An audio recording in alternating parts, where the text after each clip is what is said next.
Root 45 plus root 80। তাহলে root 45কে যদি ভাঙি তাহলে 5 নং 45 প্লাস 80কে যদি ভাঙি তাহলে 5 16 80। এবার রুট দুটার উপরে আছে, এবার আলাদা করে লিখতে পারি রুট 9 ইন্টু রুট 5 প্লাস এটাও দুটার উপরে রুট আছে, আলাদা আলাদা করে লিখতে পারি রুট 16 ইন্টু রুট 5। রুট 9কে ভাঙলে হয় 3 স্কোয়ার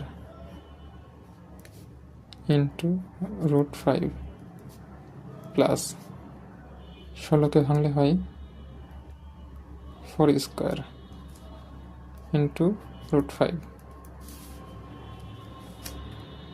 স্কোয়ার রুট কাটা থাকলো কি 3 রুট 5 প্লাস এ স্কোয়ার রুট কাটা 4 রুট 5।